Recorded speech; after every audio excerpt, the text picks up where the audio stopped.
On today's episode of Northport Stories, I'm joined by Brijin, Boddy, and Casey McGowen, who serve on city advisory boards. We'll hear about the work they've done, the impact they've seen, and why getting involved in an advisory board can be a great way to make a difference in our city.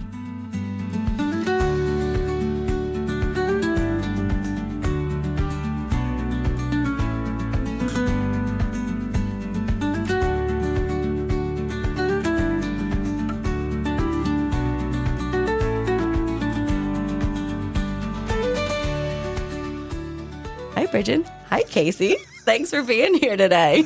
Thanks for having us. Great to see you, Jane. So, what originally sparked your interest in serving on an advisory board? For me, it has a lot to do with wanting to serve my community.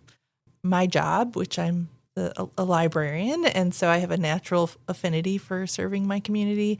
And being here in Northport, the city government was not something I was involved in. So I started looking on how I could get involved and be more involved in the city. And I came across the advisory board and I applied, and here I am. I'm now on the Charter Review Advisory Board. Not only are you on the board, but you are the chair. I am. I'm the chair of the board. Love it. And Casey? So not dissimilar. Prior to coming down here, I was involved with Big Brothers, United Way, and I retired down here and thought, I really haven't done anything in a civic sense. And I love nature and, applied, and it's great. That's great. And you're on the environmental board, sorry. Wonderful. How manageable is the time commitment on being on a board? Well, for me, I'm not retired because I think that's a big one about here in Southwest Florida. I work a full-time job, and the commitment for the Charter Review Board can vary a little bit, but it's usually either quarterly or maybe a few more times. It's not quite monthly, so it's not a huge commitment in terms of that. You can see when boards meet. So I chose a board where I knew it met outside my normal work hours, which was important to me. So some of them do meet during times where that might be hard if you work a full-time job, but I chose one. The Charter Review Board, which we do have openings, meets in the evenings. So that's why I chose it. That's great. So from a retired standpoint, it's not a burden at all. The EAB meets once a month, and it is after working hours. Typical working hours would be, and we have a number of folks that actually work jobs too. Well, one of the nice things is you can access all of the agendas, notes, that sort of thing online. So you can do any of your prep work. You can just sit at home, sit out by the pool, see what's going on. Right? And the meetings are an hour and a half is probably as long as it's ever been. It's typically about an hour a month. So if you're retired and you want to get involved, man, it's a great way. Do you receive any kind of data or staff support for the board meetings to make decisions or recommendations? My board, being the Charter Review Board, does work with the commission, and the clerk is the one we work with directly. They provide a lot of just the secretarial paperwork aspect of it. So they put together the official agendas and all the paperwork. And if we ask for more information, they're the ones who go and seek it. In fact, I was here last night because the commission asked to meet with us as the Charter Review Board. So that happens occasionally, and it's very kind of different than your regular meeting. But again, the clerk handles kind of scheduling all that and working with you to get that all taken care of. So they kind of handle that for us. Is it the same for you?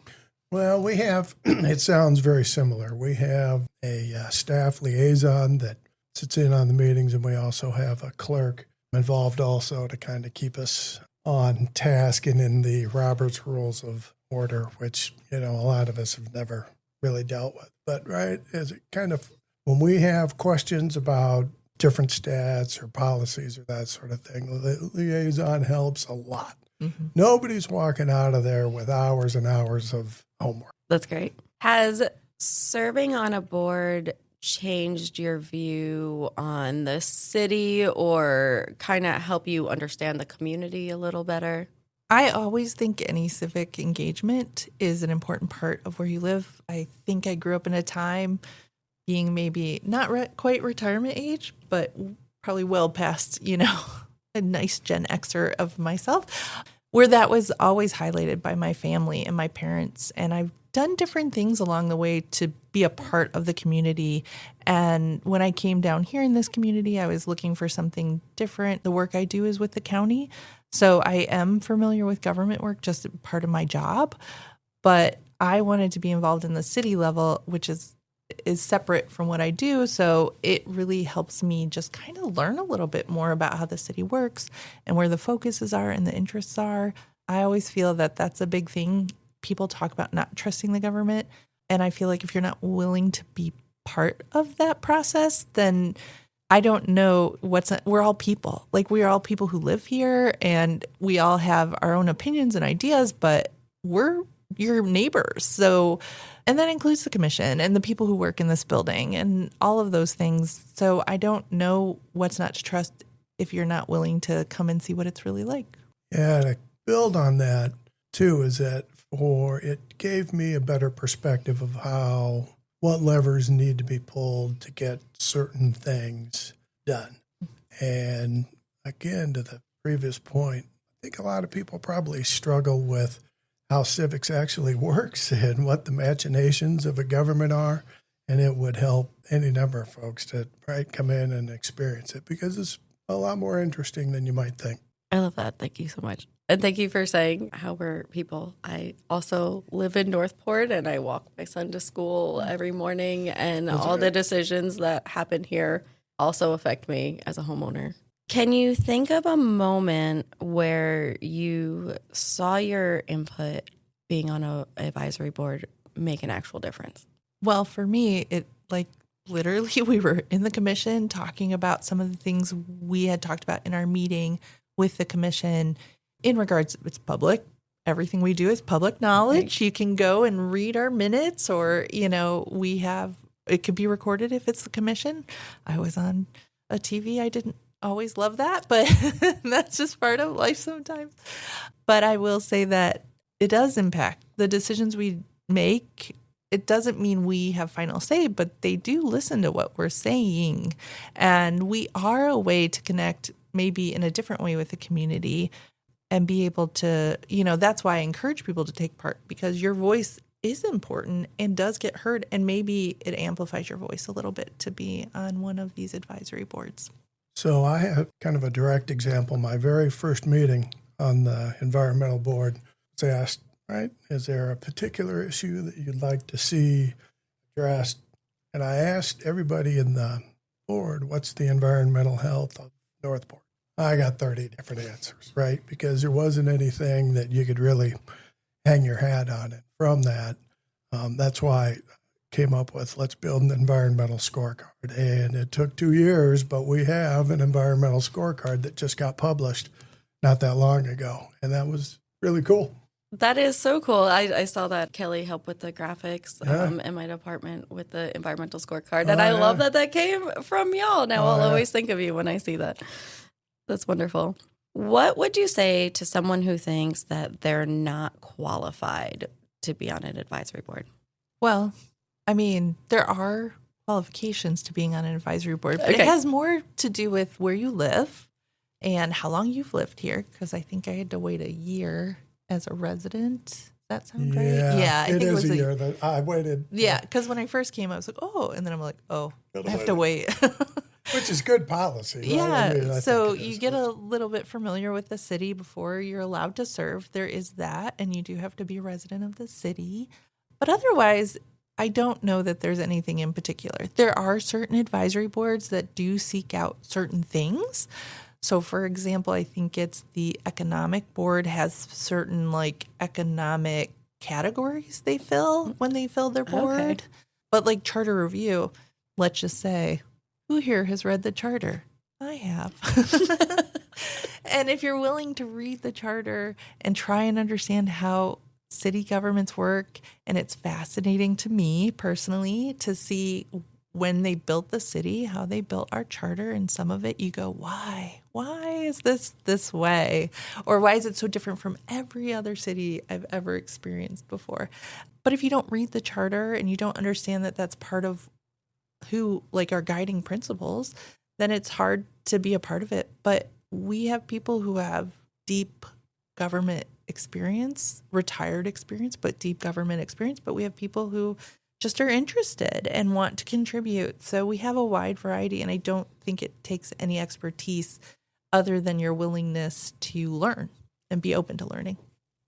Yeah, I would agree with that 100%. I have zero environmental background. I mean, my entire environmental background is I like sitting out back and watching the birds, right? I think if you have an open mind, a level of passion, and you want to get involved, like a lot of things, right, you'll get out of it what you put into it. But, right, I mean, just be a citizen, be respectful, right, be engaged. Mm-hmm. I love that. And why should somebody apply? I mean, I think there's a lot of different reasons why you might choose to apply.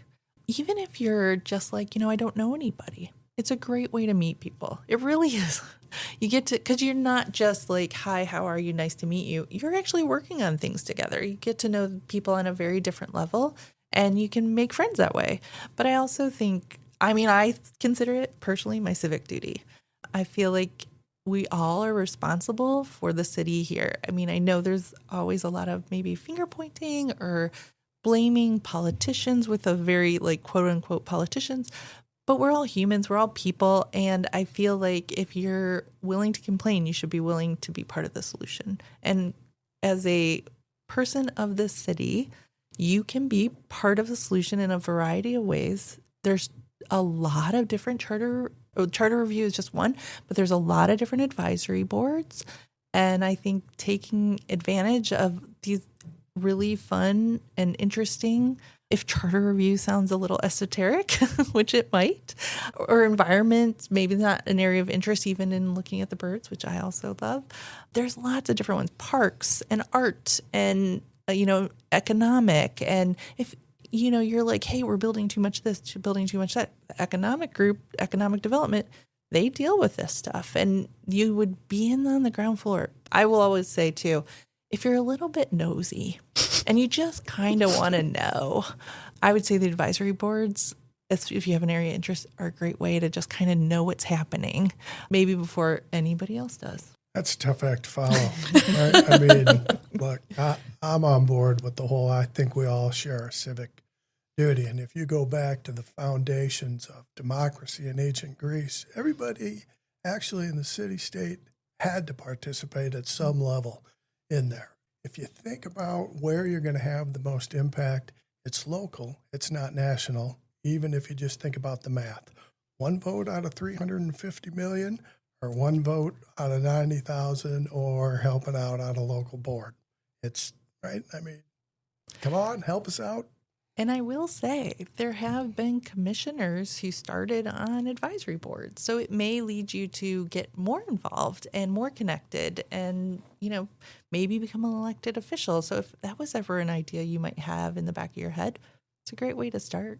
That's an amazing point. Thank you so much. Is there anything else either of you would like to tell the collective about advisory boards before we end? I would just say that there's a need for the people on the advisory board. We're always looking to fill seats, and there is, a variety, like I said, of kinds of advisory boards. So you could get involved tomorrow. You don't have to wait for someone to invite you. Please, we are inviting you right now. I'm doing that. Casey's doing that. Jane's doing that. Oh, yeah. We've never had a full board. Never had a full board. So there's always opportunities. So if you've been thinking about it, or maybe this is the first time you've ever heard of it, go onto the city website. Check it out, because there's wonderfully different and interesting ways to get involved in the city. And there's room for everybody, and everybody's perspectives help, and everybody's ideas help. And we want to make sure we're doing good work for the city, so more voices help us do that, I think. Yeah, and alongside that, if you're a parent of a high schooler, a lot of the boards have a student slot form. That's a great way for them to see firsthand how city government works, get them started thinking about civic duty, that sort of thing. And, they aren't out messing around then. At least one night a month. Yeah, that's a great point. And this is our volunteer time. This is volunteer hours. What we do is we're volunteering our time to do it. So if you do have those teens and then maybe they're looking for some volunteer hours and something for maybe their college resume, yeah, for sure. This is a great way. Even a resume beyond that, a job resume. This is a great way to do that. Yep, I agree. That is great advice. Thank you so much for everything you do for our city and your time for being here today. Jane, you did a great job. Thank you. Thank you, Brijin and Casey. Thank you for being here. Thanks for having us. Yeah, thanks for having us. We're happy to be here. Wonderful. That's a wrap on our conversation with Brijin and Casey. We hope their experiences inspire you to get involved and make an impact in Northport. To learn more or join an advisory board, visit northportfl.gov/advisory. Thanks for listening, and we'll see you next time.